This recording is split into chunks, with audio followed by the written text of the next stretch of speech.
A cache read costs 10% of base input price. Get your breakpoint one block out of place, and that same mechanism quietly turns into a 25% premium on every request, forever, with no error telling you it happened. A cache read costs 10% of base input price.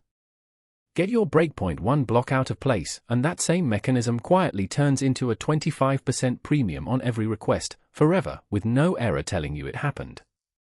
Prompt caching is the single highest leverage cost optimization on the platform, and the one most often implemented wrong.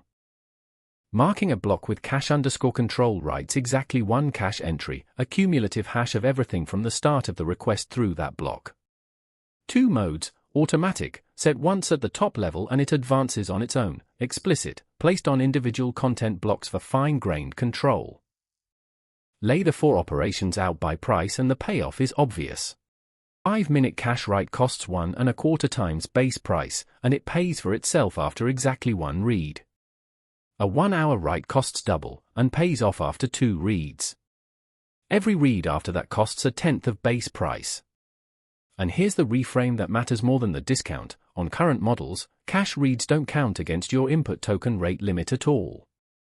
An 80% hit rate against a 2 million token per minute cap effectively lets you process 10 million tokens a minute.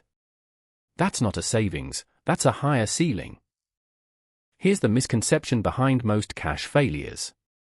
On every request the system checks your breakpoint's hash, and if it doesn't match, it walks backward up to 20 positions looking for a prior write, not scanning for content that looks stable, looking specifically for an entry an earlier request actually wrote. Since writes only happen at breakpoints, a lookback over positions nothing ever wrote to finds nothing. The classic version, 5 blocks of static system context, then a 6th block carrying a timestamp and the user's question. Put cache_control on that 6th block, and every request's hash differs because the timestamp differs. You pay the write every single time and never once get a read. Automatic caching falls into this exact trap too, because it places its breakpoint on the last cacheable block, which in this shape is precisely the one that changes.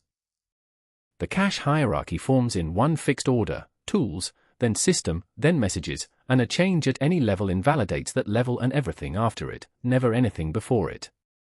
Changing your tool definitions is the nuclear option. It invalidates tools, system, and messages, all of it. Changing tool_choice or adding or removing an image only reaches tools and system. Your message history survives. And setting effort to a non-default value is model-specific but usually reaches tools and system too.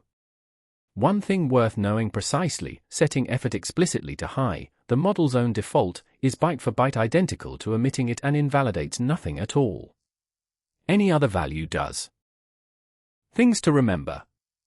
1. Both cache_creation and cache_read token fields reading 0 means nothing was cached, almost always because the prompt is under the model's minimum, and critically, no error is returned.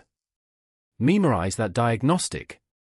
2. Haiku for 0.5's minimum is 4096 tokens, the highest of any current model, despite being the smallest one. Opus 5's is 512, the lowest. 3. You get a maximum of 4 explicit breakpoints, and automatic caching consumes one of those for slots on its own. 4. Mixing TTLs requires longer first ordering. A 1-hour breakpoint has to appear before any 5-minute breakpoint in the request.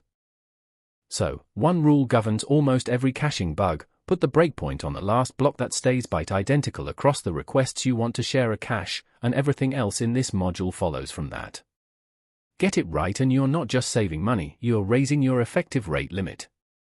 Next up is what happens when the conversation itself grows past what fits in the window. Clear thinking, sensible solutions. Subscribing is the most direct way to help support us. See you in the next video.